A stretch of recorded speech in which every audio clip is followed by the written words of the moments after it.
finally killed Charlie Kirk.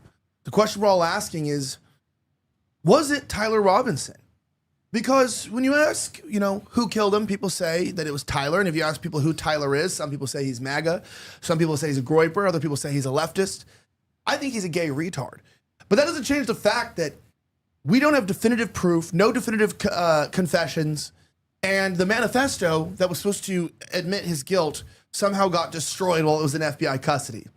So what we know is three things. I spoke to an investigator, and I think anyone saying that any theory is off the table is not acting in good faith, or has another interest in mind. Maybe it's a beef with someone. Maybe it's a love for Israel. Maybe it's just wanting to move past this and the trauma that is brought onto people. But the investigator told me, look, when somebody is murdered, you always ask the same thing. Did anyone connected to them relationally or through finances have any beef? Were there any threats made? Was there any bad deals made?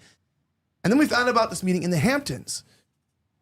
Something that we've learned a lot more about, as of today. We find out more characters who were involved, more things happening, and a lot of strange and suspicious activity. My name is Elijah Schaefer. It is approximately 7:14 p.m. Eastern Time in the United States. And we're going to explore the theories, the ideas, and what we know about the assassination of Charlie Kirk in a way that hopefully brings respect to him and his family, with the total intention of wanting what we all want. We want justice, and we just don't want another Epstein, where we all know who did it, and yet they gaslight us, and we never get any accountability. We want accountability for Charlie Kirk. Let's start the show.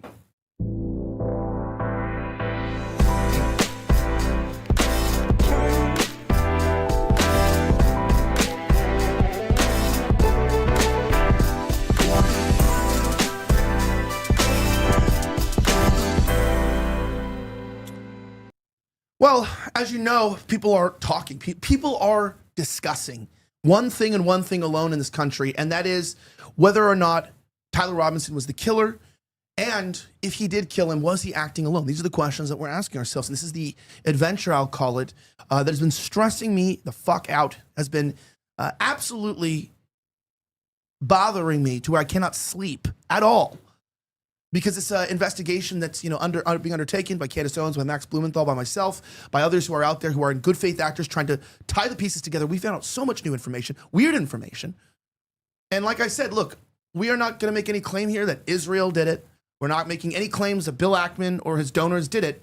What we are saying is, if the narrative that the mainstream is trying to push about this is true, then why can't they prove it? And why is it that everybody that we talk to acts nervous, gets lawyers involved, doesn't write their own tweets, responds with waterfalls of words, and nobody's just able to say, yeah, he did it. Here's the proof, and let's move on with our lives. And this makes me ask a lot of damn questions. Anyways, joining me today in the studio, Michael Hennessy, contributor here at rifttv.com. Welcome back. Hey, happy to be here. We have a lot to unpack. I know Charlie's death has affected all of us. There's a heavy heart for what happened to him and what his family's going through. So, and a lot of times when the media tells us not to look into something, or you hear that it's really bad, it's usually the right direction. So interested to see what we've dug up. Yeah, and joining us back in the production seat, the one, the only Michael Mendoza of the Mendoza Report, now available in Gaelic. It's like every time we meet, there's a new language. We're happy to have you here. When does the report release? Not sure yet. That is yet to be announced, yet to be determined. But I haven't been on the show for a while. Obviously, wish I was on under better circumstances. But it's a crazy world we live in. So happy to be here. Okay, so yeah, let's just jump right into this. So let's talk about what we know and combat the gaslighters and the liars who are trying to undermine this investigation. I'm not saying that everybody who disagrees with where we're headed or what we're finding is a bad faith actor per se, because maybe they just don't agree with it, right? That's possible. But I do know that a lot of times in these situations, people let their beefs with people they don't like, they let past drama, they let foreign allegiance or different types of outside influences predict and influence how they feel about something. And when it comes to the truth, it shouldn't matter who's saying it. It shouldn't matter whether we like them or not. It shouldn't matter. We don't need to be counterculture and go against everything.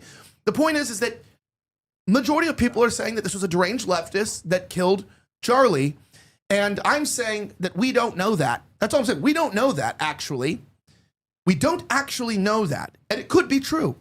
And I actually pray to God that it was just some crazy guy that acted alone and just really didn't like Charlie because of his views that there's only two genders. We all hoping that, because that makes us the world a lot safer, actually, and helps us diagnose the problems that we've got to deal with, which is this indoctrination. But the problem is that things start to open up and get weird. A lot of people close to Charlie, people that have been around his circle, these are all firsthand accounts. Every single person I've spoken to, it's directly to the person that was involved in the situation.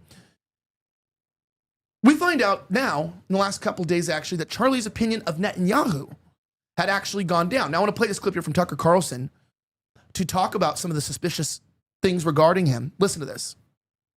He felt that Bibi Netanyahu was a very destructive force.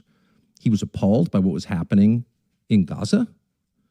He was, above all, resentful that he believed Netanyahu was using the United States to prosecute his wars for the benefit of his country, and that it was shameful and embarrassing and bad for the United States, and he resented it. Didn't hate Netanyahu. He wasn't out there with a placard saying that, but he certainly expressed that to me and a lot of other people. And there's no question that Bibi's defenders on the internet will call me a liar or a kook, but that's a fact. And enough text messages exist that I think it can probably be verified in pretty short order. Not that it needs to be, because that is true. Shortly after that speech, there was a very intense attack on Charlie, and to some extent on me, not that I really noticed. But on him, I have no donors. He had $100 million worth of donors. And so, because he was involved in a different project from just yapping on the internet, which is what I do for a living, he was dependent to a great extent on his donors, of course. It's a nonprofit.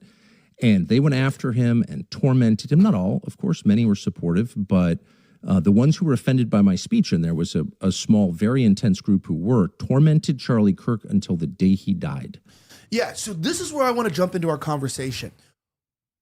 Here's what we are saying and what we've uncovered, the people that are looking into this, and I'm going to combat what they're trying to make us say and what they're characterizing what we're saying as. Tucker included. And I'm not putting words in their mouth. This is just me and my personal opinion from what I've seen and who I've talked to, and it's a lot of people, and I've seen a lot. They are turning around and saying, Charlie loved Israel, and nobody's saying Charlie didn't love Israel. And they're saying Charlie was an anti-Semite, Charlie was a friend of the Jews. And no one is saying that Charlie hated the Jews. People are pulling up clips of Charlie talking about that the Jew hate, there's no reason for Jew hate. None of that invalidates the things that we have found and the people that we have spoken to. Nobody in their damn mind is saying that Charlie was an anti-Semite who hated the nation of Israel and wanted it wiped off the map and loved Hamas. We know he didn't like Islam. He was vocal about disliking Islam. And we also know that he really didn't like Muslims. And he liked Jews more than Muslims. We all know this stuff. What we're saying is his view on the Israeli state government and his relationship with his Zionist Israeli donors were shifting as his worldview was changing. And his religion was adjusting, and his theology was adjusting. And I want to bring something. You've seen this. What it is, we come out and say something like Tucker says, hey, he didn't like Netanyahu. He didn't like the genocide. He's a Christian. He doesn't want innocent people being murdered. That's a very separate and distinct statement. And then people come out like Ted Cruz, like, no, he loved Israel. Look at this. And you see, people, I've seen a few people, I'm not going to, I guess she's like Jamie Mitchell, I think her name is. She's a really nice person, the gay who's straight. I think she's Jewish as well, being like, putting up clips of like Tucker saying he didn't like Muslims and he was against Jew hate. And they're like, see, like Tucker's basically, these people are liars. And you're like, dude, you're deflecting, it's gaslighting. And I like these people and I'm not even upset. But why is it we have all these like Zionist vultures coming and then never addressing anything we're saying? They're not denying the Hamptons meeting. They're not denying what Tucker said about the tormenting and the pressure. They just want us to know that he loved Israel. I love pizza, but that doesn't mean what does that mean? It doesn't mean anything. It's like, I don't have a problem with pizza. It doesn't mean I like your pizza place. It doesn't mean that I like the pizza you made, just because in general I like pizza. It doesn't mean I like every kind of pizza. There's obviously, I have preferences. Charlie is being characterized and archetyped like he was Bibi Netanyahu's propagandist.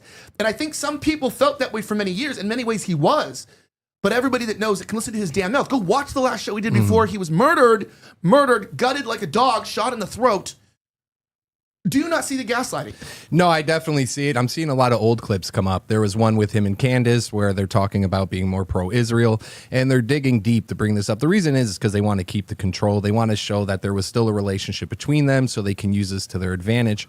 But if you go to any of Charlie's videos towards the end of, unfortunately his life, you see that he was giving pushback. I mean, the interview with Ben Shapiro, the other interview he did with Megyn Kelly, and a few others where he was starting to see what was really going on and waking up to the control that Israel had on our country, forcing us into these wars.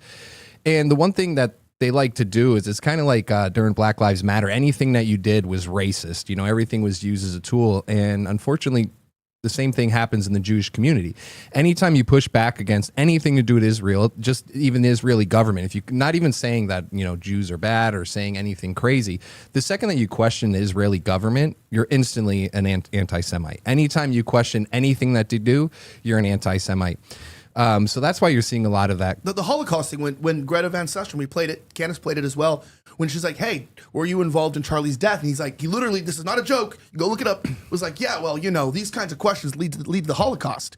Yeah. And so we can't be asking questions about Israeli involvement in assassinations, because then a Holocaust might happen. And he invokes the Holocaust to shut down criticism of Israeli-sponsored assassinations that have universally happened many, many times throughout the decades. You can just go look up even on Wikipedia. Not the best source. It's cataloged by decades of the assassinations and hits they've done. Yeah. You know what I mean? Yeah, no, absolutely. So that's the one thing that they like to do. And the good thing is the younger generation is starting to pull away from this. I think they said something like 50% of the younger generation is starting to wake up and not fall for this propaganda. But to look back at the older videos of Charlie, I mean, there was a time when, I was misled. There was a time when many others were, because the school systems and the way everything is designed is for us to always be pro-Israel, make sure that we're always protecting and make sure that we're always, holding them up to a higher level. And it's just propaganda that they were giving us. So over time, as we got older, as we started actually looking at these things and start to dig deep, you realize the control they had, anything from putting us in these endless wars in the Middle East or, all these other situations that they got us into. So he was starting to wake up all that, I do believe. I mean, you could see in the videos, and that's the one thing that pissed them off the most. That's why you got Netanyahu reading a letter. He wants to try to act like, Charlie was still on board but rumors are is that he turned down the meeting with Netanyahu. They even offered him money, something like $150 million to go ahead and still promote and try to get rid of the people that, anybody who pushed back. Because I know he had Tucker on his show. He had the other comedian on the show. Yeah, and listen, I'm going to play something for you guys. They actually admit to what they're under. They were trying to get back control of the narrative. And this is what, if you guys don't follow Israeli government propaganda, which I do, I follow like what it is, what they're talking about right now, and they have been for the last several months. I'm going to play a video, is they talk a lot about narrative control. So it's about this narrative control. The narrative war is actually what they call it, because the government is so sneaky that you'll see a video like this on your timeline, right? You'll see a video like this, and it seems innocent. Watch this. A lot of terrible things happen in the world, but sometimes you forget to blame Israel. That's why I've launched the Blame Israel Reminder app.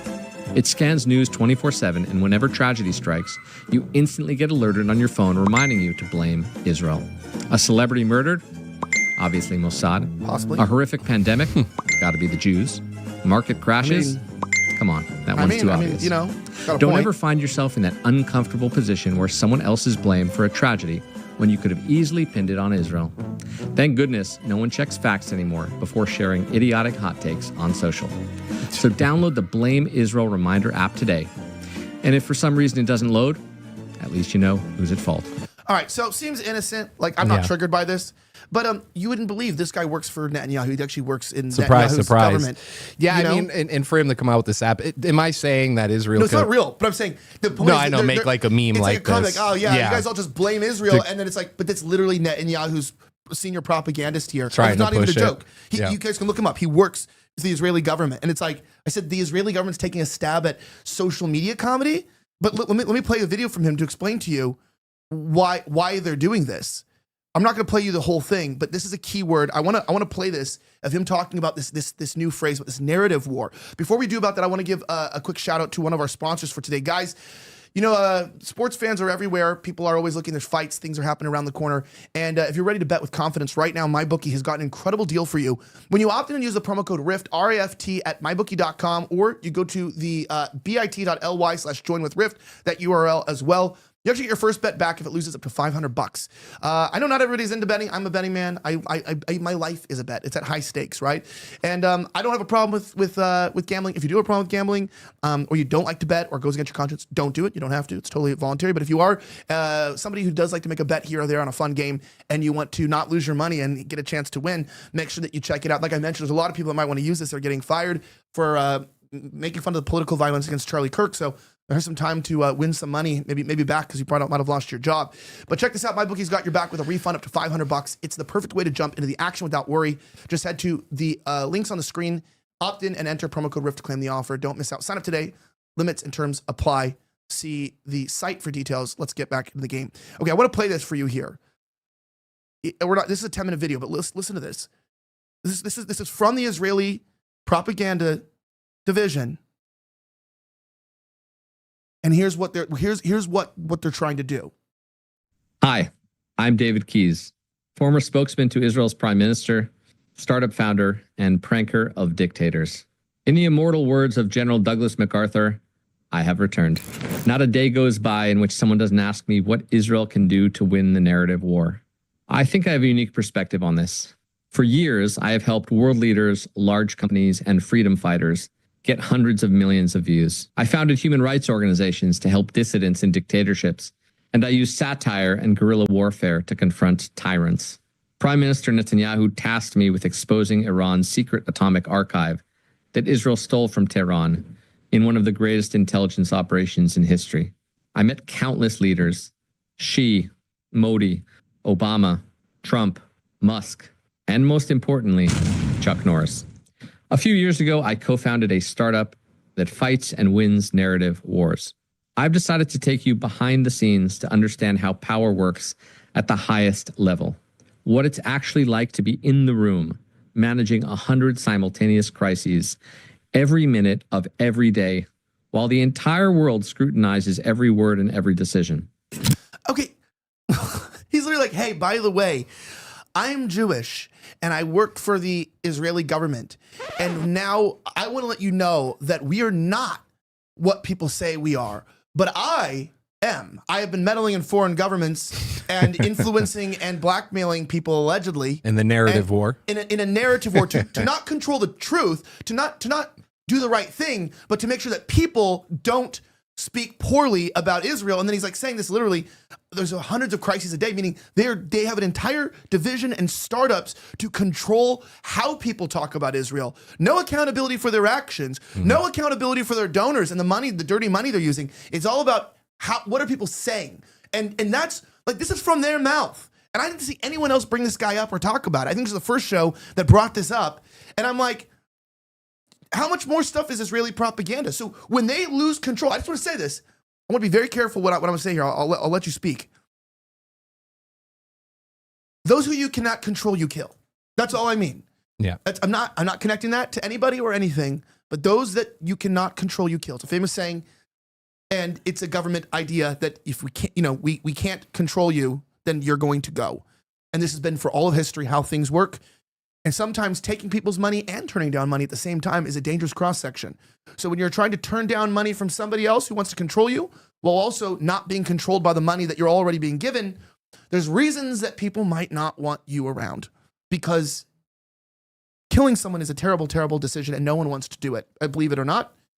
But people do what they have to do. And all I'm saying is that as an investigation right now, there were people who did not like Charlie. And I believe those people are powerful enough, vindictive enough, and heartless enough that they are capable of horrible and heinous things. Yeah. That's all I can say legally, but you guys can read between the lines. I just know that things are possible. And until we can prove them out, until we have the benefit of the doubt to know that it's not true, until we can prove that there was no pressure and there was no threats and that there was no dark money and offers of until we can prove otherwise, we're going to have to deal with motherfuckers like Ted Cruz who say this: I'm getting really tired of Tucker and his cronies falsely claiming Charlie agreed with me that Israel is terrible and the problem in America is all the damn Jews. It's in quotes. I bet you nobody ever said that. I bet nobody's even saying Charlie said that. We're talking about dark money here, Ted, of which you've taken a lot of it. Okay? So how about you shut up? Stop being a fat little bitch and lead your country without taking money from a foreign lobby. How about that? Yeah. Stop running away during crises in Texas and hiding in Mexico. You're a coward. And you're an absolute sick, you're a sick wolf. And then you lecture us like, oh, well, these people are disingenuous. You're disingenuous. And we all see it. Yeah. But, it's Texas. It's the most diverse state in the union. So, it really is. It actually is.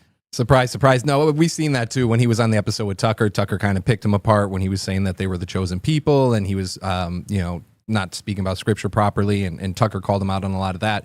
But Israel does have a habit of controlling the narrative. I know something we'll get into a little bit later. One example is TikTok. When TikTok, they had the big ban that they were trying to do. It was the only time we've seen Democrats and Republicans come together and saying that, China needs to... We need to stop China. We need to stop them from collecting information. But the real reason that they want to stop TikTok is because all the videos of Palestine were coming out that people were anti-Israel. So what they wanted to do is they wanted to go ahead, take control of it, which they do now. They have Oracle's going to buy into it and a few others so that they can take control. And another thing about, pointing fingers towards the state of Israel, I don't know if they were related to Charlie's murder. I hope that's not the case, but we have a history with them. 9/11, I believe that they were involved in that. The JFK assassination involved with that as well. So they do have a history of meddling in many different ways and pretty much burying it and covering it up. And God forbid anybody talks about it. So by us digging into this, trying to find out what happened, as I said, hopefully it's unrelated, that the murders, the assassination was connected to it. But at the same time, there was a lot of things that were going on in the background. And I think the American people should hear about it. Hear like this. Correct. Do you know this? Check this out. 2019, Orion Rumler from Axios.com, reputable in their own determination. Hedge fund manager told Joy Ido to keep his wife's name out of Jeffrey Epstein's saga. This is like the first Will Smith's section. Keep my wife's damn name out of your mouth. Oh, who is this? Yeah, Bill Ackman. Ladies and gentlemen, in newly revealed emails, hedge fund manager Bill Ackman urged former MIT Media Lab director Joy Ido to avoid naming his wife MIT professor Neri Oxman when discussing Jeffrey Epstein. In 2017, Oxman produced a gift for Epstein after he donated $125,000 to her lab. This is what we know. So Ackman's wife, according to this report, was taking money involved. Her lab was taking financing and funding from Epstein. And so when I spoke to someone who's an alumni at Turning Point USA, it's close to Charlie, and had said he had a conversation in there that basically there was like fears that some of the people, the donors, were actually like involved with the Epstein list, right? I don't know if Charlie himself said that or if that was the higher ups. He didn't want to give me a lot of details. He just said like, well, I was there. There was discussion. I knew Charlie this and that, and there was discussion like, what if some of the people are on the Epstein list? It's kind of like a crazy idea because if you're taking money to control a narrative on Israel and that narrative is also being used to give Israel power and therefore protect these people, you're then by association accidentally protecting pedophiles. Mm-hmm. And Charlie wouldn't protect pedophiles. Okay, he was a man of integrity and character. He was dead wrong on Israel. He's dead wrong, but now he's dead. And so that's like. People that keep putting the qualifier on that, like, yeah, well, I didn't agree with him. He's dead. Okay, you don't have to say you didn't agree with him. You can talk about what you do agree with, and that is, I'm going to go ahead and believe his friends, his colleagues, and the cold calls I've gotten from management, different people, over what I get from Ted Cruz and Josh Hammer, who's a slimy little bitch. Josh Hammer, man, could anybody be worse at hiding the fact that they're an Israeli state propagandist? And I always say this, if you're not getting paid, Josh, if you're not getting paid, you really should be. I will actually write a letter of recommendation for you because you do a really good job at propaganda. It's just you can tell it's what it is. It's kind of like when you're like tell a kid to say sorry and they're like, sorry. And you could, obviously you were told to say that because that's not normal. When people like Brandon Tatum think that we're so stupid that we think that we're dumb, that we didn't see the switch up of his narrative and the Netanyahu want to show that we don't know something else is up. If these people don't think we see that and then they can gaslight us, mischaracterize every statement we said, We're not talking about all the damn Jews, Cruz. And that's why he has to say that. I want to read that again. All this guy Shadow of Ezra said, Tucker Carlson reveals that Charlie Kirk told him many times in private that he did not like Benjamin Netanyahu. That's all he said. And then Cruz, who's a lying, disingenuous rat, comes out and says, Charlie agreed with me that Israel is terrible and the problem in America is all the damn Jews. Yeah, I knew Charlie well. And the last conversation we had was how deeply concerned he was about the rising toxic wave of anti-Semitism. This also shows a very telling thing about Ted Cruz. When Ted Cruz is talking to Americans with prominent voices, he's not talking about how to help Americans. He's talking about how to help Jews. He's talking about not the problems with our roads, not the problems with funding our schools, not the problems that are going on in our country. Ted is focused on anti-Semitism. And it seems like a lot of people in our government I was about to say, isn't majority of the Trump administration doing the same exact thing? You have Pam Bondi doing it. You have Trump himself. I mean, Marco Rubio, that guy's really notorious for doing that. You know, they have a habit of putting America first. That's why they make sure that all the influencers that are around them, they're making sure that they're Israel first. They're allowing them to be pushed up. They have no interest in America. They have no interest in the American people. You know, their allegiance is to Israel. We're second. That's what Matt Gaetz, by the way, Matt Gaetz and Roger Stone put their lives on the line. And I'm going to say this because I know, I didn't find out until about an hour and 20 minutes ago that Nick Fuentes was like disagreeing with Candace on this. I don't care about people's disagreements and their narrative issues. I care about my investigation, that I'm working with people, and that I'm telling you what we're finding. This is not about power. This is not about clout. I don't care if, Max, wrote a hit piece on this guy, and this guy hates this guy, and this guy's talking shit on her. Taking all the drama aside, what is actually going on here? And what is going on here is people that are usually on the money, individuals like Roger Stone and Matt Gaetz, who have been about exposing corruption, who have actually been honest about this Israeli intrusion and are politically connected. These people are saying it's true. Right here, check AF Post reports. Matt Gaetz affirmed Tucker Carlson's assertion, saying Charlie Kirk urged Tucker to expose Epstein's Mossad ties and was, quote, tormented by Zionist donors over Netanyahu in Gaza, saying it's 100% true. Could all these people be lying? Yes. But independently, all my firsthand sources that I spoke to, if you guys have been tracking these shows, hopefully you watch the other ones where we've gone over these facts. When I came out and I mentioned the Hamptons thing, and people got scared and made me take it down, and it was decided that Candace was going to blow the lid off and just talk about the Hamptons meeting. And when the Hamptons meeting was mentioned, and the people that were there, like Xavier Randiso and CJ Pearson, Seth Dillon, when they were there and claims were made insinuating that something bad happened and it didn't, you know what's the normal thing that a normal person does in a normal situation where there's no suspicion and there's nothing nefarious? You just go on Twitter and go, hey, I know people are trying to make this Hamptons meeting seem like it was something weird. It was a completely normal dinner. Nothing happened. I'm willing to talk to anybody about it. And I think that this person's lying because I witnessed everything and they're just saying it for clout. All you got to do is just clarify. Somebody's got to. Yeah. But then when Bill Ackman wouldn't text Max back, when Ackman wouldn't, he's like, yeah, I can clarify this immediately. And then, so Candace is going to launch her show. We're waiting for a response from Ackman. And then you see Candace delay the show. And then Ackman doesn't respond. And then he writes this big diatribe. And Bill Ackman's a good writer. He's an incredible writer. I actually enjoy reading his writing, like a lot of people, on different issues. He's very, very well-spoken, and he's very powerful and connected. So I listen. I listen to what powerful people are saying. I want to know what they think. I want to understand them. I am almost without a shadow of a doubt certain that he did not write that. We had some very, very, very powerful lawyer friends, people with power right now and abilities to forensically identify that was not written by him. That it looked like it was written by a legal team or a lawyer. So when you have to have, and then what? Then Seth Dillon goes dark, which is fine. No one's accusing Seth Dillon of doing anything, by the way. Yeah. I'm not even saying Bill Ackman did anything. But then things are being made that you were at something when your friend was murdered and that you're there. You might want to clear the air. And then you come out days later after ignoring everyone's calls. And maybe he did that because maybe he's heartbroken. I don't know. He could have been sailing or something and didn't get the messages. And this is no accusation to him. I just mean I didn't interact with a single person or know someone who interacted with a single person from that Hamptons meeting that didn't act weird. And that, how is that statistically possible? And here's my conclusion on that. Here's what I think.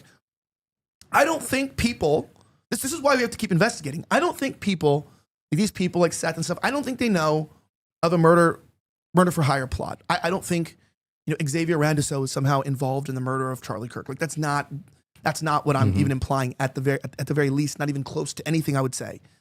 Xavier Randiso cares about getting smoothies and going to parties in Israel. Like he's riding the train. He's riding the train and he's having a good time. He's getting paid the shekels for it. And he's like actually a good content creator. Not my style, the gay, black, sassy queen content. I know it's yours kind of content. You like it. You always subscribe That's to why that. I work with you. Yeah. You're a sassy Black queen. So I'm like, gay, sassy, black queen. That's what they call me. Yep. No, but I was to say, but he attracts like that kind of like, people that want conservatives to be like liberal, basically. Like he attracts that. I'm not saying those people are connected. What I am saying is this, is people are waiting days. They all waited, and they all put out these lengthy responses. Didn't respond well to our calls. Didn't respond when they said they would respond. A lot of people, and then they come out and it's like, dude, well, if you had to wait to respond, it means you were talking to people, you were calculating it, you were figuring. I know how this works behind the scenes. If everything's just normal, and there's like that meeting was a normal ass fucking meeting, then why is everyone treating this like they're an accessory to some sort of crime? And I'm saying my conclusion is not that they are or that they know of a crime. I'm not accusing them of anything. I'm saying, but maybe they have the suspicion I have where they're nervous because they know some things that mean that what if they were a part of something that ended up leading to Charlie getting killed? And that would scare me too, because you're like, well, I don't want to get myself in trouble. Like I said, I told my wife the example I gave her. I go, think about this. We go to dinner tonight. We're at a date. It was a lovely date. And I go, and Joey, our editor, was grabbing jumper cables out of my car. And I go, if you find out tomorrow that Joey killed someone with jumper cables, and you realize that the police come, that obviously the police are going to come to investigate, and they're going to ask me where we were. You're not a dumb girl. You'd be like, wait, was Elijah involved in the murder for hire plot against Michael Hennessy because he said Joey was getting some cables out of his car, and you get nervous. You don't want to ask your husband because you don't want to implicate him. Like, I don't want to ask him if he's involved in the murder. I'm just ignore this. But then you're going to get scared because you're like, was I an alibi? Was I used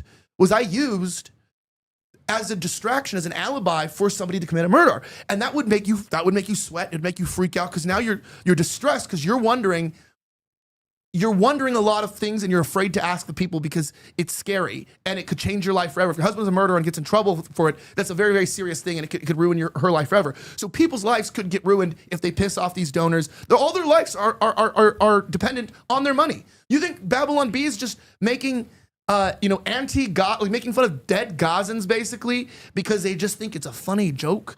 It's like, no, this is the Israeli Bee. Yeah. There's a lot of dark money here. A lot of funding, a lot of advertising from Daily Wire and stuff on their platform. I believe, I could be wrong because I don't want them to quote me, but I believe, I've been told Daily Wire was a big advertiser there. But where's Daily Wire get its money from? Where did Ben get his, we know they had to shut down their children's division at Daily Wire, Bentkey, and there's allegedly financial problems. Where did the Daily Wire get an extra $1 million to give Charlie Kirk today? Yep. If you're having problems, I mean, I know people that work this said there's been a lot of problems. There's a lot of things that I'm like, there's a lot of money at play. And then we're going to sit here and be like, yeah, no, we're just going to roll it out because Candace is black and a woman and she's crazy about the Macron stuff or whatever. Like, that's not good enough because I'm not black and a woman, unfortunately. That's my dream. But also, Matt Gaetz isn't. Roger Stone isn't. You know what I'm saying with this? Like, yeah. We're not. I haven't talked. I should talk to Matt. I should talk to Roger. I haven't spoken to them. I will talk to Roger. I will text Roger tonight and I will ask him why he thinks that. I will give him a call. So I don't know where you go on that. That's why it's wordy, but this has been driving me nuts. I'm going insane because people are trying to deflect. Well, if they were involved or if they weren't involved, we don't know for sure. But I will say, it sounds like that meeting went horrible. You had the one lady screaming in his face. It sounds like this was pretty much to attack him, to force him to go back on the Israel narrative. And even if I may be trailing off just a little bit here, but even if it was, say, a transgender who went ahead and did kill Charlie Kirk, transgender is pretty much, it's like a mental illness that people have, but we have to look at where that came from as well. I mean, that came from, back in Germany, you had the first transgender clinic, which was, Jewish ran. You also have the Talmud, which introduces all these different genders and thinks that you could be whatever you want to be, it doesn't matter. So that actually relates to transgenderism as well, how they've pushed this narrative onto our country, how they've brought all these beliefs and pretty much confused all these children to the point where they're, cutting off their genitals and parents are just believing it. And it's just this terrible thing. So yeah, I mean, people should be answering these questions of what happened at that meeting. I know I kind of went off there, but we should be figuring out what happened there because right now Israel does control our country. There is a separation that's happening. More people are waking up and they're seeing it. And if we could find out what's really going behind the scenes, then it'll give us a better picture of, you know, how much control they have and, you know, how destructive it really is for the American people. Yeah. Yeah. You're like, oh, they have control. How about this? What the hell is this? Gunther Fehlinger John said, I invite Israel to join NATO now. And I said, shut the fuck up. That's literally, we gotta start talking to people like that, like they're kids. Shut up, you demon. Like this is not okay. And the gaslighting, I'm gonna talk about the gaslighting. There's some crazy stuff happening. Plus we will talk about Jimmy Kimmel getting fired over the Charlie stuff. Yeah. There's a lot to unpack, but I do want to remind you guys real fast that if you guys can check out Neutronics Labs from 6 a.m. to lights out. Life asks a lot of us, you know, and if low T signs are holding you back, less power in your lifts, less patience. You know, I've been really working on my testosterone over the last year. It's made me. The only downside is I'm like full of like rage, but also I'm like angry at the right things. Like Indians calling me from the fraud department at my bank. It's like, you think I'm gonna give my PIN to you, Dargjeet? Like this is in itself a scam. And I get mad and I get angry whenever I have to talk to non-English speakers on the phone ever. It's like being in a Costco aisle. You know, the whole family's there and you can't get through. Everyone's yip-yapping, just trying to get some eggs. And the problem is I'm trying to get somewhere in my life. I want determination. I need my testosterone high because I used to be a little bitch and I don't take shit from people.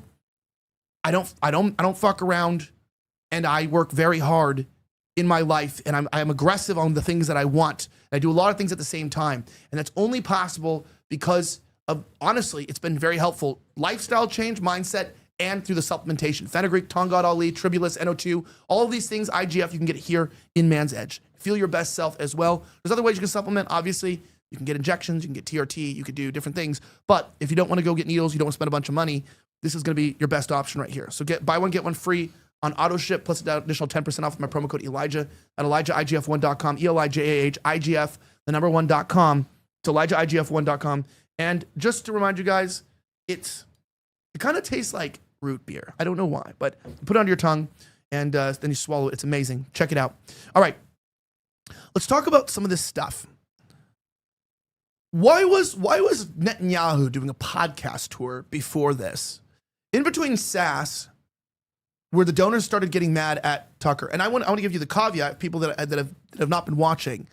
You know, I got a cold call from a senior person at Charlie's organization. That's all I'll say. A senior person, and like as senior as it gets. Mm-hmm. A very like somebody who I don't even want to talk to right now because I know they're grieving and I don't even want to bother them, you know, at all, because their friend just got murdered. You know, you got to give these people weeks at least before you reach out. You know, they had told me, you know, that's the reason why I was getting blocked from schools had to do with the donors and the pressure from the donors. So if everyone remembers, Candace and I, we have the emails. Candace and I were getting blocked from speaking at schools. Now here's what I told. I laughed because I told a very prominent lawyer this. I go, you know what's funny? I'm not a superstar, okay, by any means. Like, by any means am I very well known. People like Candace gets 5 million views on a video, you know? Charlie Kirk is internationally being mourned. Like, I don't know about maybe internationally, but nationally, like people like Fuentes is becoming like superstar level in terms of like the cult following and the growth, mm-hmm. right? There are people that are at that level. That's not me. Mm-hmm. I've never been there, you know? Maybe I'm not talented, or perhaps maybe the woman ruined my life. No, I'm just kidding. Remember that tweet from Tucker? What did it say again? Wait, I don't know what it said. The one that blamed women. It was like the woman set me up. He said the bitches set me up. That's what he tweeted out. That was my favorite tweet from him ever. Tucker said that. Yeah. When he like tweeted out, like he was like in some trouble, and he just says like the bitches set me up. Damn, it's like the greatest tweet of all time. But I gotta say this with impunity here. We were talking. I go, why is it? People don't know, but the Jays did something very horrible to me the day before Charlie was murdered, and I was never able to talk about it because they came after my livelihood and successfully did so. Cut off a lot of money from my life. They came after my money the day before, and that's okay. Fair enough. You win that one. You know, this is a war. You can have it, because I don't I don't live for money. I'll figure it out. However, it's hard to complain about your money when someone's getting their neck blown open the next day. You're like, oh, okay, well, let me go hug my kids and my wife because this is kind of a serious thing. And I said, but you know what's funny? I go, not that they're related, not that what happened to me and this are related. It could have been. There's some things that they made some moves over those 3 days. I'm not even tying it to this. It could be completely independent. I go, these people are so petty. People are so petty that somebody is going to go kill Charlie Kirk while somebody is going to go cut off my money. These people are vicious, and they're, who's they? Who's they though? Well, you can answer that yourself. But these people are so vicious that you don't even have to be prominent to be on their radar. And I go, when with Candace and me getting blocked, I don't draw crowds. I'm happy to get like 100 people in a room. I don't draw crowds. I mean, like I famously always have more protesters outside my event than people come to listen to me. I am more hated than I am liked. Yeah. And yet at the same time, I'm getting blocked. And which he goes, yeah, like, why would you get blocked? Why would they care about your influence? You're not that influential. And I go, but that's how fucking petty and meticulous these people are. Mm-hmm. They just don't want me to be like, they're just to ensure that I don't become a superstar or whatever, what I never was going to be, but they don't want to take chances. So it's like, I'm just trying to be a guy that talks about things. I'm not trying to be, I don't have a big ego and I want everyone to, think like me, but still they will try to fuck my life up because why? Because they can't have any more people doing what Charlie did, where they get prominent and then they start saying things that are anti-Israel, anti-Israel government, we'll say. We'll say anti-Israel statements, anti-Israeli government statements, challenging Epstein, Mossad, their intelligence operations. They can't afford that. And I mean that. Listen to that word. They can't afford that. Because look what's happening to us. Charlie's a man of integrity. They can afford a lot of people. But when you have integrity, I don't think Charlie was bought out to be pro-Israel. I think he is. But I think that he's not stupid. And I think there's enough evidence that he realizes, look, I have to start telling the truth. This is wrong. This ethnic cleansing, this genocide is wrong. This is not okay. They're bombing churches. This is not okay. This is not that's the point. It's like he didn't like Muslims, but also, he made some jokes. He made some jokes about earlier about like Gaza not having any more tall buildings and stuff. Sure. It's don't bite the hand that feeds you. You're going to throw some bones to your people when you know that they could kill you if they wanted to. And I'm not saying they did. I'm just saying that the fact that we don't have clear evidence that they didn't is what I want to know why. And if we really know what happened, why is the public not convinced? I feel like we're in another Epstein situation, and it doesn't sit comfortable with me. And the way that the Israeli lobby, these vultures, do you think it was an accident that all this anger happened over Tucker and JD Vance chose Tucker as his guest when he hosted Charlie's show, but then the next two shows are the Shapiro and Glenn Beck? Yep. One of them who's two of the most ardent Zionists that have ever existed in my life or I've ever known. And I'm not even talking smack And even on them. though JD Vance had Tucker on, I mean, JD Vance is Palantir. So first episode was Palantir, which is, that's all controlled by Israel. And then you had Ben Shapiro in the next one and a few others. So, I mean, it still all ties in together. But as you said, it's mainly about controlling the narrative. That's why you said you had trouble and others have trouble as well. They have a control over the news industry. We already know that. They have control over the movie industry. They have control over the banking industry. I mean, everything, even down to diamonds. So the main thing is to close up the market and make sure that there's no other threats. So this way the narrative can continue to be pushed. Just like the guy in the video who wants to do narrative control. Yeah. And I think that we need to grow and we need to strengthen. I've already noticed our numbers going up on YouTube.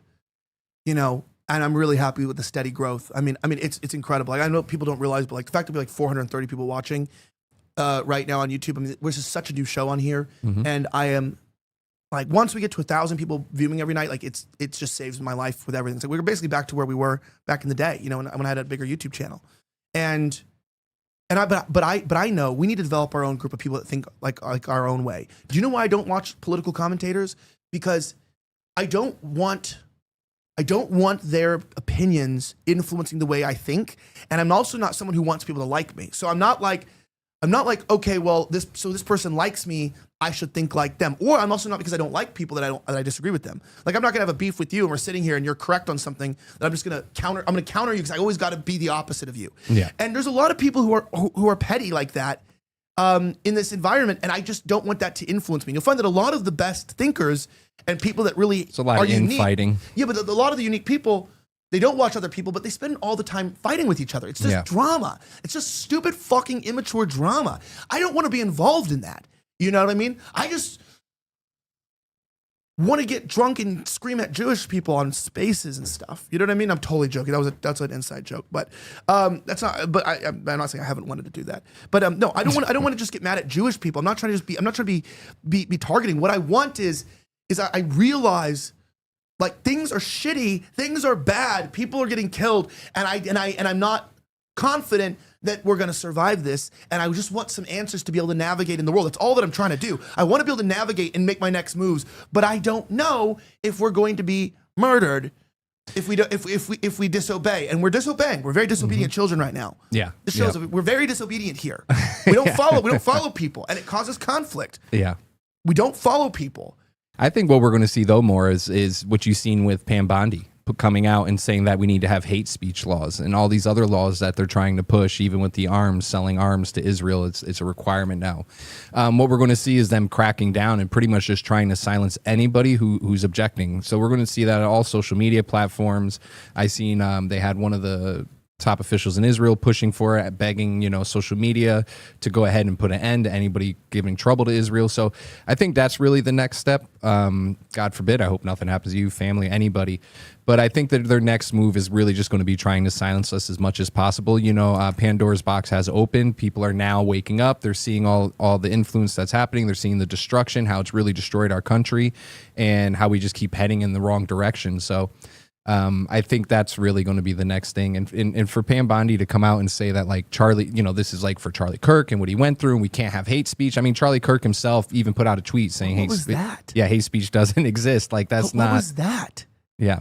You don't think that it was an opportunity for them? It's just like anytime there's a shooting, when you get a crazy person that does a shooting, like that trans person or whatever, right away they're like, we need to take everybody's guns because guns aren't safe. It's bad. They're testing the water because they want to do something extreme, Mm-hmm. and they're testing the public reception to it. And they're like, oh, so, once you're like Australia, and then the public is okay with it, then they do it. Mm-hmm. And with Pam, that was weird. Okay, Pam Bondi talking about how, like, hate speech is not protected speech or whatever in our country, and then clarifying that she's retarded by putting up a follow-up and making me doubt women being involved in politics completely. She's like, no, actually, I meant hate speech as in threatening to murder people. And it's like, that's not called hate speech. That's called criminal offense. It's called a threat of violence, and that's illegal. It's already illegal. It's not a type of speech. It's just an illegal action to have the intent to murder somebody. Mm-hmm. This is not. We don't need new laws because the laws already exist. Yeah, you have the video in the doc of her. But then also Trump. They went ahead and they asked Trump as well. You have that video too, where they kind of brought it up to Trump. Where is it? Oh, here, Pamela. Yeah. I guess we're jumping to this one. Let me play this. Okay. Listen to this. What's been happening at college campuses around this country is disgusting. It's despicable. And we've been fighting that. We've been fighting these universities left and right, and we're not going to stop. There's free speech, and then there's hate speech. And there is no place, especially now, especially after what happened to Charlie, in our society. Do you see more law enforcement going after these groups who are using hate speech and putting cuffs on people so we show them that some action is better than no action? We will absolutely target you, go after you, if you are targeting anyone with hate speech, anything. And that's across the aisle. I mean, look what happened. Think about Josh Shapiro. What happened to Governor Shapiro? I talked to Josh multiple times. Democrat governor, Jewish.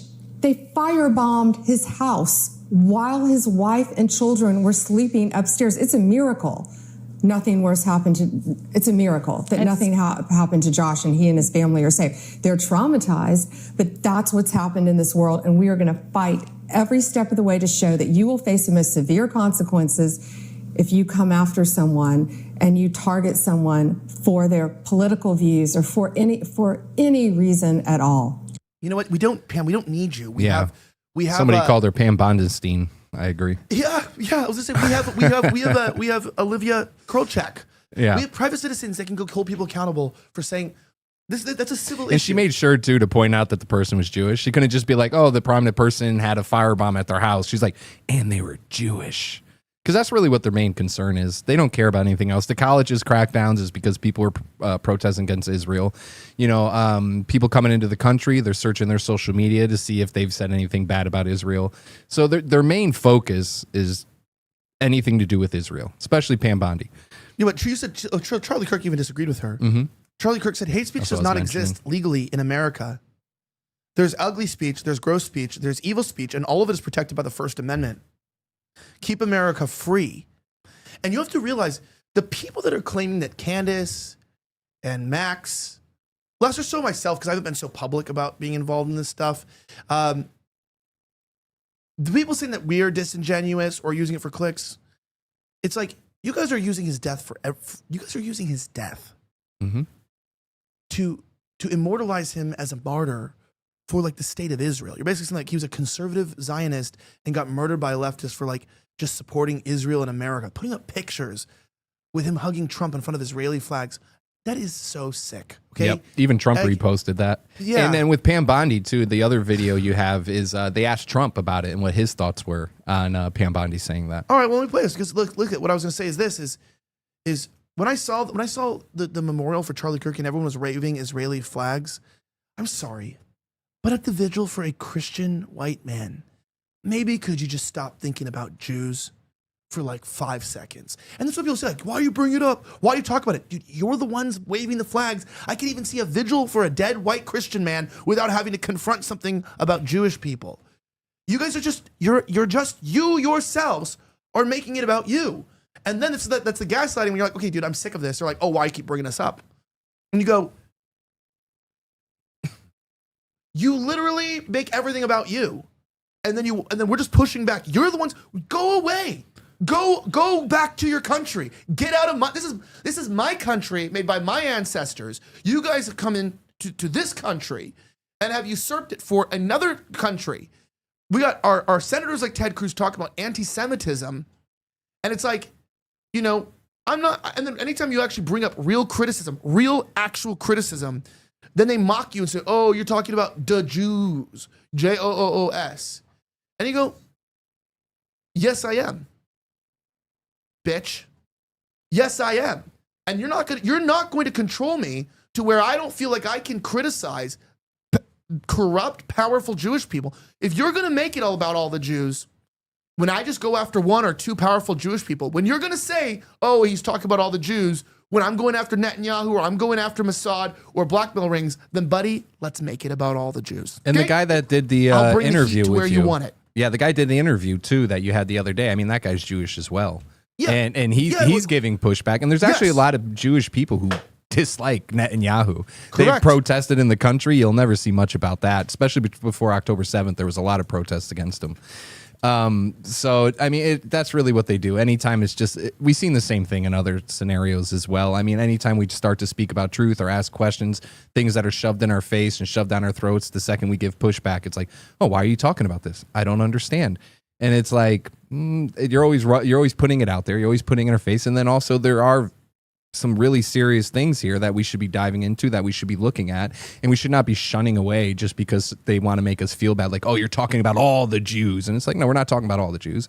We're talking about those who are corrupting our country, the Zionists, the ones who are... But if they want to make it that, then fine. I don't care. You know why? In 2025, if people are not calling you anti-Semitic, you're a lying ass bitch.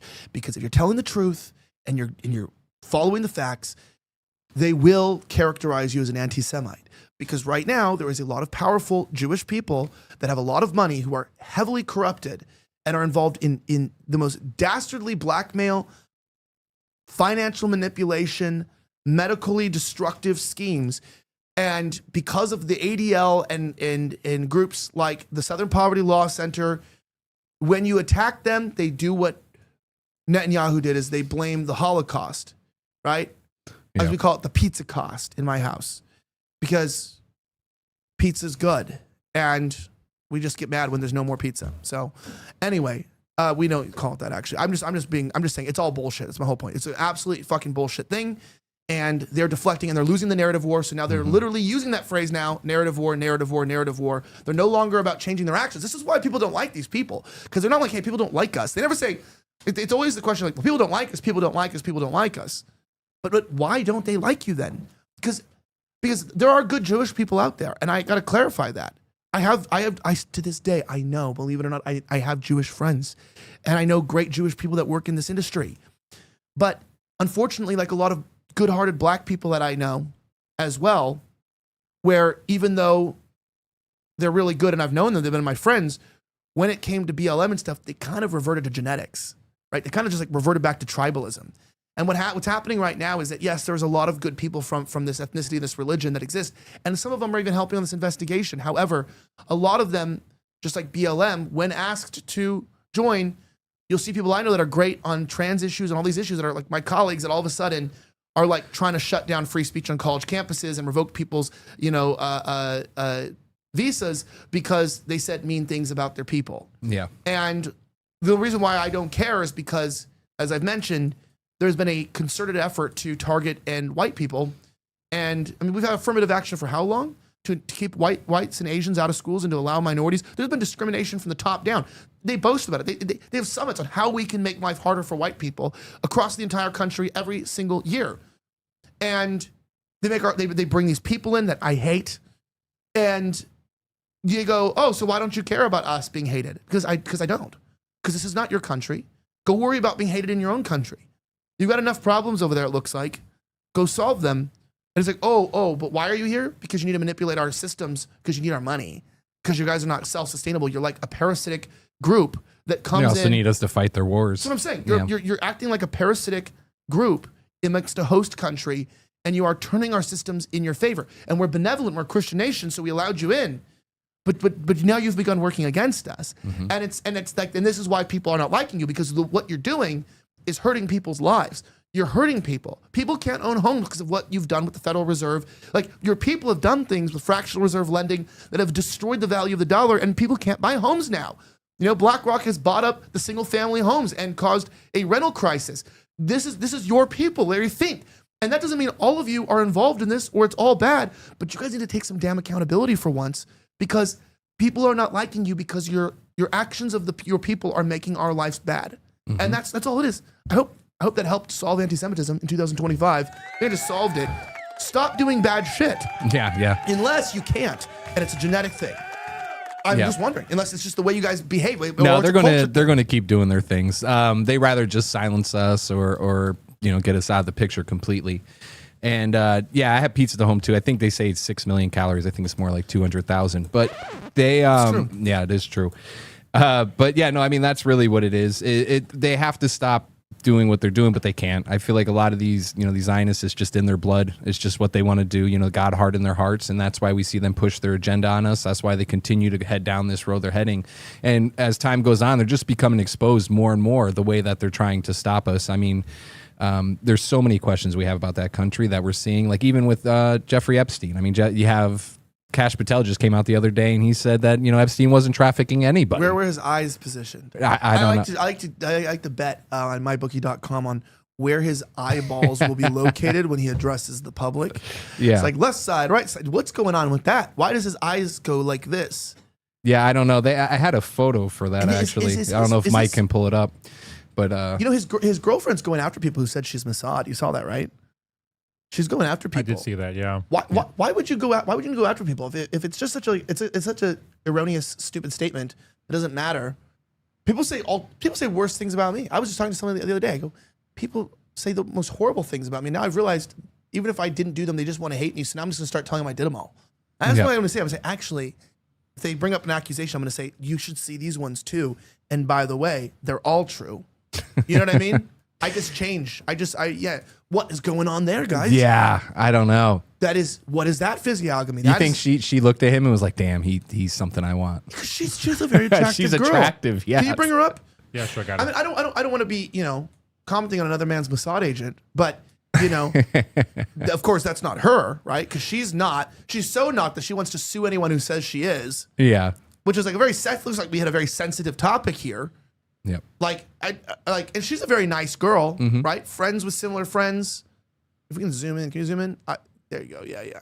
Like, you think? I don't think Kash Patel's getting that normal. Yeah, like she's a pretty girl, pretty figure, pretty face, and Hey baby, let me take you to Valhalla. She just didn't just follow him through life. She stared into his googly eyes, and she followed them around his skull as they shape shifted. That's crazy. I don't even want to make this. I don't even want to make this about anything. I will say though, I can really use this El Salvador trip. Really, no, There you go, Mike. I really need to go outside. I need to go to the beach, and I need to unplug. I'm going to the beach. I need to unplug. I need to lay down in the sand. I need to turn my phone off, and I need to scream into the magic conch shell with SpongeBob and Patrick. No, I need to just get there and get off of I probably need to just take a day off of American issues, like 2 days of just like not being on the internet and just unplug and then go back to having secret global meetings like we're in like Professor Doofenshmirtz's tower. We literally went to Professor Doofenshmirtz's tower, like on the side of the hill, like their biggest house in San Salvador, to go have some meeting. I don't know. It's probably an intervention actually. So everyone's like, we're all going to El Salvador. It's a nice house. Has a waterfall in it. Yeah. But I'm gonna keep going, and I'm just heartbroken. And I want to remind you guys as we talk about this, don't forget. Check out redpillthreads.com, REDPILLTHEREDS. Redpillthreads.com is an amazing clothing company that has shirts that are not just random shirts. These are like crazy shirts. So you got the Jewish Brooklyn Tunnel dwellers. You have a lot of Catholic imagery. You have the Epstein list. There never was an Epstein list. That's actually a cool shirt. I do like the Hollywood burning. I've actually had a few of these shirts already, and they're all missing. And I had them in the studio, so don't know who took these. I think we've had people come through and just take them. They're so cool. People just want the shirts, but buy them. They're not very expensive. They're good quality. I've owned a few. They fit to size. They're nice. They're big enough that if you're like kind of fat, it's not going to show your moobs. But they're tight enough when you're buff or you have muscles. Like I'm an X. This is an XL, right? And it's like pretty tight. I probably should wear a 2XL sometimes, to be completely honest. But I in these shirts I was an XL. It fit like this. It fits just like this. And so make sure you check it out. There's really, really cool stuff. Use my promo code RIFT at redpillthreads.com. Forget 10% off. Check it out. All right, I want to talk about some other stuff here that have to do with this, including what we know about the text messages. I reached out to Marjorie, who said this. I should have actually invited her on the show. She did reply for comment. But Charlie Kirk invited me to speak at Amfest a few weeks ago before he was martyred. I like that name. I like that name for what happened to him. Martyred. Mm-hmm. Right? We got to use the right wording here. Words are powerful. Martyred. Assassinated works too. I don't like having to say that, but it's the reality we face. We haven't forgotten about you, Irina Zarizko. We have not forgotten. She says this is after I called for AIPAC to register under FARA and said that the nuclear-armed secular government of Israel was committing genocide in Gaza and killing innocent children, Christians, and people. He asked if I wanted to debate about AIPAC, but made it clear not against him. He said, we, him, TPUSA would do whatever I want on the issue. If you don't know who to believe between Bibi Netanyahu, a foreign country's leader, or Charlie's personal friends, Candace Owens and Tucker Carlson, I'm posting my last text message with Charlie. Believe Candace Owens and Tucker Carlson, and that at the same time, always remember, Charlie Kirk is an American Christian. Charlie Kirk is a devoted, loving husband and father. Charlie Kirk is a Christian movement leader and a giant in the American history. Charlie Kirk is a Christian martyr for Jesus Christ. It's really powerful, man. It's really, he went out in a terrible way, but honestly, it still is an honorable way. Mm-hmm. He went out doing what he loved, impacting people, and he went out getting assassinated for his beliefs. Like this isn't some. He didn't like overdose with some hookers or something like that. Like he died with honor. Absolutely. And I say maybe they should give him a military funeral or something like that. I mean, I was kind of on the side of that was being suggested because he was a fighter and he was connected to the executive branch, or at least an executive, funeral, something that is a burial that's respectful, that shows that the country respects him. Because I think there needs to be respect from the country. We need to honor people like this. And guys, if he was a left winger, and he did the same thing he did, but also for the Democrats, and they wanted to do that for him and give him and he was assassinated by a right-wing guy or something. Go ahead. Go give him an honorable. Now they choose people like George Floyd and the others. Fentanyl Floyd. Someone bought him a gold casket. Remember that? Yeah. They bought him a gold casket. should melt that shit down and make fake teeth to put in Holocaust memorials. You can remember the teeth that they pulled out of people's mouths. Because we don't know where the real ones are. They were busy turning those ones into lampshades. So you go to Germany, at everybody's house, they have golden lampshades because they use the teeth. It's true. And the kids would wear the teeth necklaces. And they would say, Mommy, can you get me another juice so I can get me another tooth? They spoke English too. Damn. It's crazier. They used to speak Southern English. It all happened, and you know that because I don't know if you ask Grok, by the way, there's more Holocaust survivors today than there were in 1990. It says that. Just keeps adding up. Add another one. It was like an extra, like it was like 91,000 or 92,000. Then it was like 300,000. It said for like in 2025. I was like, so they all survived? How's that many people alive from that era? I don't know. Also, by the way, we have a super chat on Rumble. Oh, yeah, I'll check it out. Yeah, and he said, I hope... And YouTube. Okay, I'll check it out. He says, and I hope a foreign country and foreign agents and another religion does not take over a Christian patriotic turning point. I reached out to her and I said, yeah, like that just a couple weeks before his murder, I got a cold call from them and got invited to AmFest. Not to speak yet or to speak there. I have spoken at AmFest. Yeah. So who knows? What's really sad is I was really looking forward.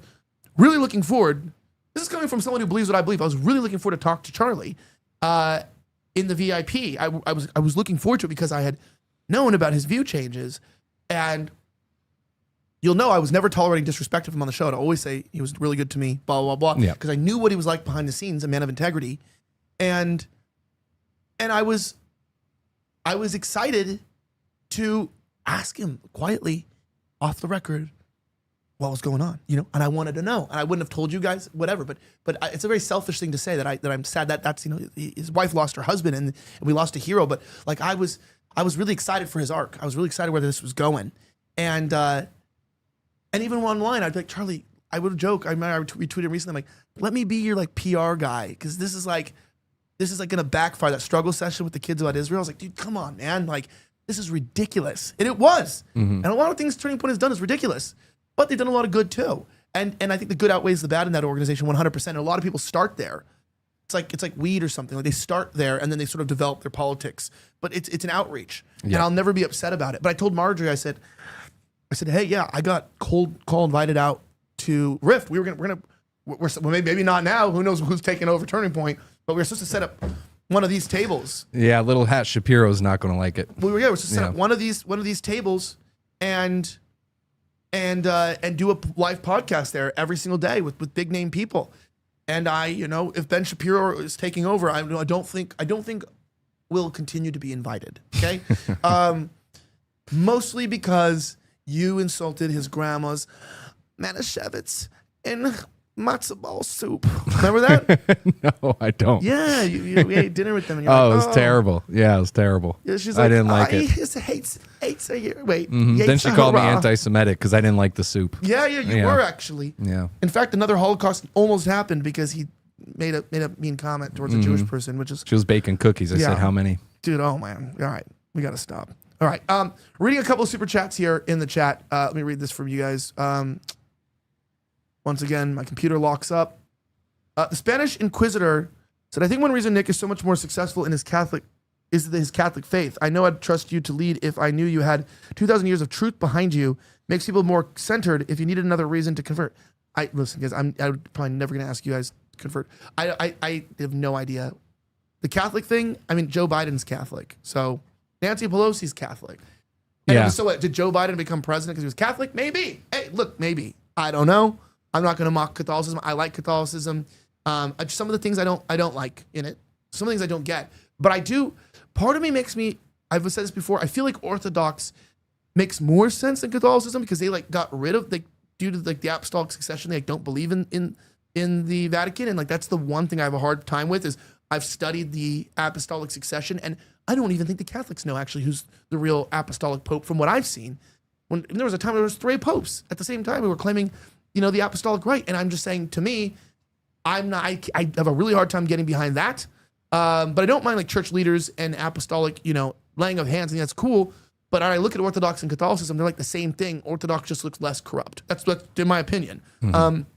And that's not even because the strongest Christians I know in life are Catholics and Orthodox, but also the most hypocritical people I've ever met in my life are also Catholics. So, you know, it's hard for me to know, because a lot of Catholics I know have like cheap grace, and so it's hard for me to understand like what, like if the religion, if you're like born again or if it's real, because it's just like, well, I'll just go to confession.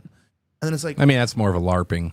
But that's a lot of Catholics I know. Especially cradle Catholics or new converts and stuff. A lot of people are just like, yeah, I can kind of do what I want, but I'm forgiven now. And it's like, I guess that's true. And maybe I don't understand your religion, but I also don't understand. Like, I'll have people that like think they're better than me because I'm open. I don't hide my vices. I don't hide my issues. I'm out in the open. I don't have a double life. People can tell I'm fucked up in my own ways, and you're gonna know. Yeah, you're fucked up on camera and in person. I can attest to that. Yeah, that's true. It absolutely. Yeah. Especially the makeout sessions we have at the end of the show. It's always. Do you ever notice that's why Mendoza was trying to get it done with the show quickly? He's trying to get to the Because best he's excited for it. To the best part. To the best part. Thoughts, Mendoza? It's our favorite. It's our favorite part. No. We all love each other here. Sounds a little too much, but no. But I'm trying to understand. I'm really trying to understand, and I don't want to just convert. I'm not one to ever convert to anything because people are doing it. In fact, if people around me are doing it, it makes me not want to do it even more. Yeah. But I've just been seeing a lot of people that I think convert to Catholicism for what doesn't always seem like great reasons. It seems like it's like the in thing to do now. It's like a clicky thing. Like you be Catholic, and that's not everybody. I mean, I know a lot of really great Catholics, but I'm going to be completely honest. On my journey here, a lot of Catholic people have turned me off to Catholicism by who they are and how they are. And I've said that that's wrong of me. I shouldn't let people. Well, don't change the relationship Correct. that you have with God. Yeah, I mean, yeah. those are two separate things. You can have Correct. people who go off course or do bad things, but, you know, it's really about your relationship with God and not letting that, you know, dilute it or cause any kind of trouble. The one thing I will say, though, it's good to see, you know, even if it is more of like a trend kind of, I guess you can call it, but more people are seeking God. And that's really what we need in this country. I mean, it is like a spiritual war that we're having going on. It's good versus evil. So the fact that people are drawing closer to Christ is something that I find very beautiful. Yeah. Yeah, so I'm just trying to. I know that Judaism is satanic, so that's like I at least have that discernment. I'm also not completely against Protestants. I just don't like evangelical Christianity, but like I don't mind these other people that are out there. I think I understand what Luther saw in the Catholic Church And why he left the note. Yeah, I think I know what he saw, and I just don't know if he was familiar with Orthodox because it's more of an Eastern thing. But I've met a lot of Orthodox people. And I've seen God change their lives. And I've seen the power of God in their lives. And a lot of Catholics, I don't see God change their lives. I just see them like peer pressure each other into acting Catholic. And it doesn't seem like you don't see like joy and being who God wanted them to be. You see a lot of people just being religious. And I see a lot of religion, and it does turn me off. And I'm always going to be honest with you guys. It just does turn me off. Being religious, but denying the power there within the Bible talks about is a dangerous thing. And there was a lot of Jews during the time that did that too. They killed Jesus. They had all the religion, but they killed their God. And sometimes I feel like a lot of Catholics kill the God in me, but then a lot of them bring me back. And so I'm trying to keep my relationship with God unaffected from other people. But I will tell you, what I need God to do is I need God to deliver me from I'm mad right now. I'm mad. I'm angry and I'm pissed. Very angry and brutally stressed, and I need a couple days at the beach in El Salvador. Eating some pupusas. Yeah, which by the way, I'm not a big fan food, of them. I like El Salvadorian pupusas. I do. I actually do. Particularly the bean and cheese ones with cabbage and the hot sauce. But I don't like that they judge you if you eat them with a fork. Yeah. Because I want to eat them with a fork because I'm civilized. And for some reason, no, they literally make you just get you in there with your hands. They get mad at you if they don't want you to eat with the fork. Yep. It's a very true statement. So I don't know what to say. All right, let's go into some messaging here about the. Did you read the super chats? I didn't do the Rumble ones yet, but I can. $20. Let's get some round of applause here and some. I think there you go. Let's go. My wife Cody just popped out our first child. She will be raised anti-Semitic to the max. These guys, dude, that next generation, bro. I'm not gonna say my son Sig Heils, but that would be crazy if he did. But Bellamy listen, salutes. No, but but like I don't know why he does stuff like that. He probably saw someone. Which one of you guys did that in front of him? Someone did that in front of him. Did what? A Bellamy salute because he did it today. And I was like, who taught you that? Probably Joey, our editor. Yeah, I was like, who taught you that? I mean, I'm not mad about it because I mean, it's like it's just a hand gesture. If you're offended by a hand gesture, you're a pussy. You know. But it's like, I just was like, well, it's kind of crazy.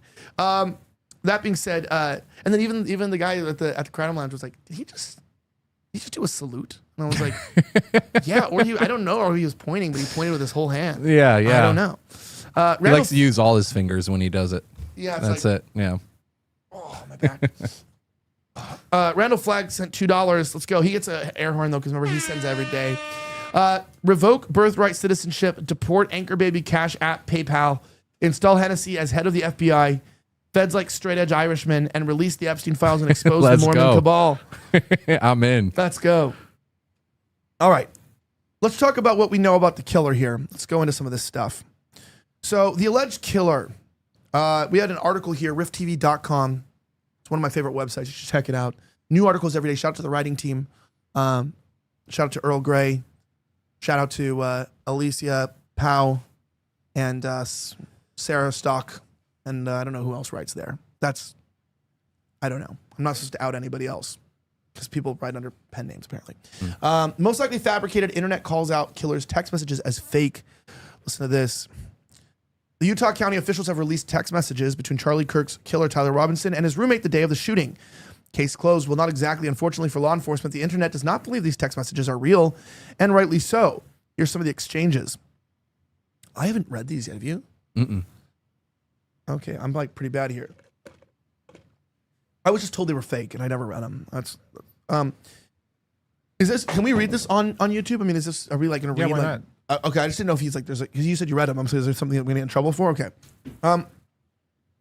So Robin said, I'm still okay, my love, but I'm stuck in, so he's talking to the transgender here, I'm assuming. But I'm stuck in Orem for a little while longer, yet shouldn't be long until I can come home. But I got to grab my rifle still. To be honest, I had hoped to keep this secret till I died of old age. I am sorry to have involved you. You weren't the one who did it, right? I am. I'm sorry. I thought they caught the person. No, they grabbed some crazy old dude, then interrogated someone in similar clothing. I had planned to grab my rifle from the drop point shortly after. But unfortunately, my bitch wife was at home, and it sucks working at the FBI. I mean, being a killer.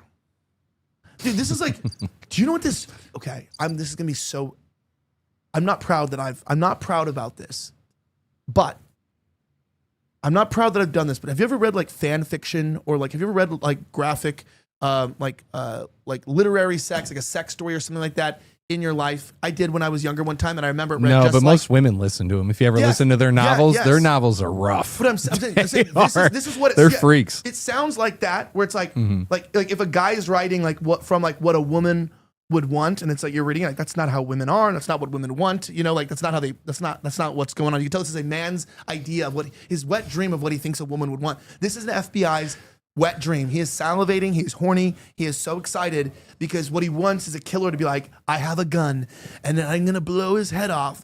And the pieces, I picked up the pieces and I wiped the DNA under my fingernails, and the swabs that they'll give will probably be accurate and prove that I'm him. And it's like, hey, no one writes this stuff. Yeah.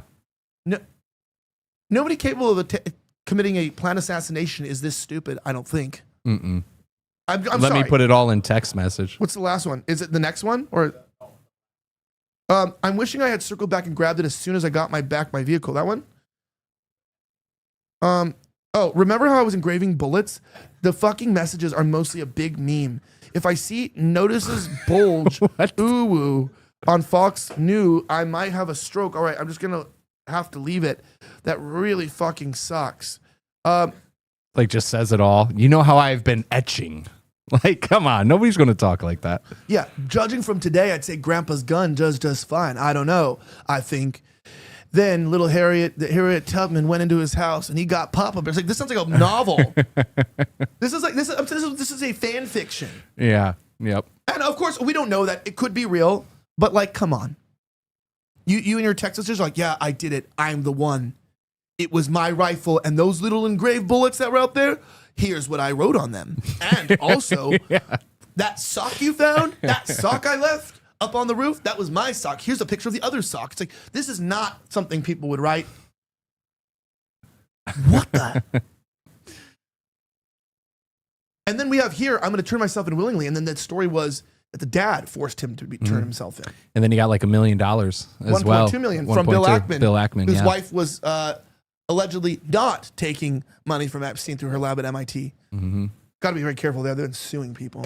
But, oh, we got Bill Ackman's theme music? How do we get that? Where'd that come from? That's our editor playing it. Yeah. Can we get that theme music into the microphone, please? Put it Every time right, we mention put Bill it right Ackman- next to Mike. We could play it every time. Yeah. Where is that? All right. All right, here it goes. Ladies and gentlemen, Bill Ackman.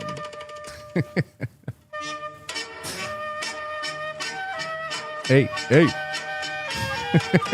And they do this because they pinch their fingers because they got the little baby foreskins. They got to hold them. They're tiny. Mm-hmm. You know what I mean? Sorry, I'm being a goofball tonight, and he's washing his hands. Mm-hmm. Oh, goofballs! All right, let's talk. So let's talk about the killer though. So, yeah, do you know what I'm talking about though? Like fanfic kind of stuff. That's what it reads like an FBI's like. It's an FBI's wet dream, and it's crazy. And you know what's actually crazy? One of the reasons why too. Yeah, I actually read one of these novels that someone I know was reading, and yeah. Anyway, it was like. It's just like oral pornography.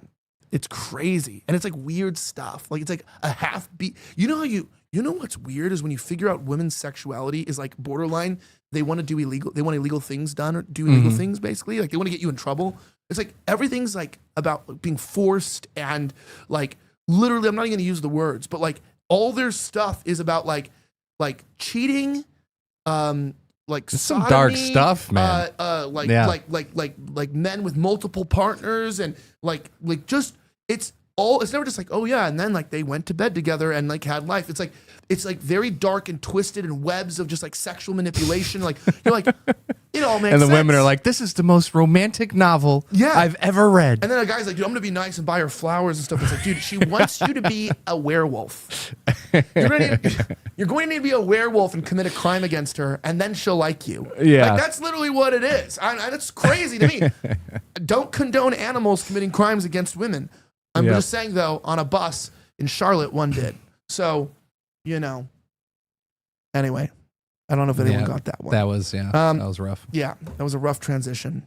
So listen to this. So let's answer the question about did the dad shoot him in for $1 million? Prosecutors are seeking the death penalty against Tyler Robinson, 22, who was accused of killing conservative activist Charlie Kirk at Utah University. The FBI offered $100,000 for tips, and billionaire Bill Ackman raised the reward to $1 million. Now there's a mystery. Reports suggest Robinson's own father may have claimed the payout for helping authorities catch his son. The case has shocked the nation, with the Robinsons facing 7 charges, including aggravated murder, obstruction of justice, and witness tampering. Why are you going to give money to the dad of a murderer? Yeah. I guess they're saying because he turned him in, but this is where we are, people. This is. Do you ever just get tired? I get tired on the show sometimes. Like, I'm just like, we're all thinking it. Everybody's thinking it. And if they weren't thinking it, there wouldn't be damage control and narrative control right now. Mm-hmm. You saw the other guy too, the one, the elderly man who faked the scene so the shooter can get away. I guess they found child porn on there or something. They're saying. Yeah. I don't know how you much gotta of see that. CP CP on there. Yeah. On YouTube. Joey marked that. Yeah, I was like, you might want to cut that part up there. Yeah. That's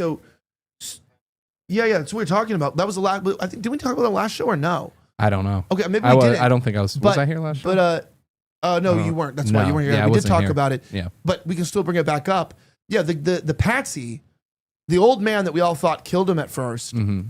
That was a powerful narrative control too. Have a guy confess to killing him. Yep. And then, we can't hear about him because now he's going to jail for CP. That's crazy. And Stephen Paddock's brother also started opening up about him, the Las Vegas shooter, or the alleged one of several of them, which we don't know the other ones. He got hit with CP. He got hit with CP. An old computer was found, I think, in his basement or his bedroom that just had loaded terabytes worth of CP on it. And that was actually yesterday with Krolchek and Braden. We were talking about how, the Fed, it's not just a conspiracy the Feds do it. Alex Jones literally won a legal case because he proved that someone planted CP on their hard drives. I could see that. Let me see if I can look. I don't like looking up anything with CP in the names. I don't want to Google that, like Alex Jones and CP. Like, I don't know. Yeah. We're not doing that. I'm not doing this. I don't want to get flagged by the FBI. Like, even if it's like an you're article. already flagged. We're both flagged. And this Let's studio's be honest. this They've studio's already bugged. investigated both of us before. True. We've actually already been under investigation. Yeah, we've already done that game. So there's that. We also had somebody, Farce No Pierce sent one subscription. Let's Shout out go. for gifting it to somebody. It's been great. Reminding you guys that for the rest of the show, we're going to be going over to Locals at ElijahSchaefer.locals.com, talking more of what we know about the killer. Plus, Charlie Kirk's pastor responds. We're going to be discussing that. Additionally, we also want to talk about some stuff going with Charlie's being mocked. What we're trying to do now, guys, that's why I'm shifting this to where we're actually giving you pretty stronger content behind the paywall. Not just yapping about some random thing. We're actually covering some of the topics, getting my real opinion, and we're saving it for you guys. Just a few bucks a month. You can join us there. It's such a great way to join. You get bonus content. You're getting a bonus episode this weekend of interviewing an exorcist. You got some bonus content yesterday, and you will also be getting more bonus content over the coming weeks, which I'm really excited for. We'll be doing some filming in El Salvador. We'll be putting some stuff up for you guys. And so, it's really nice for you to join. It doesn't cost you anything, and it's if you want to join, but if you want to become a supporter, you can. Shout out to everybody who's there right now. We have the live stream going. There's also an unregulated chat, which I'm not saying to Fed post, but there's no censorship there. And we have Big Log, Real Dandy Andy, J Con, and some others, I guess, they made a meme of me on my old show. Look at that. I remember doing a show like that, and it was very shocking for people.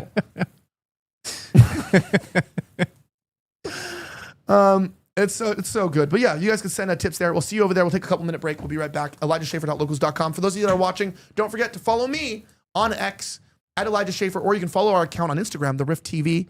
You can also follow Michael Hennessy, Snowflake_news. Does he have a banner? He does. Snowflake_news. Wherever you want to on X and on Instagram to get updates from his life. Tell him to post more and if this job didn't take to get his mind focused. I'll have to talk to the owner of the company and tell him I need more time. Yeah, tell him to get his mind focused, and then also tell him this. Tell him to post more so that he gets monetized and earns money off his accounts. You guys got to follow him so we can get more traction. But I genuinely want you guys to follow him.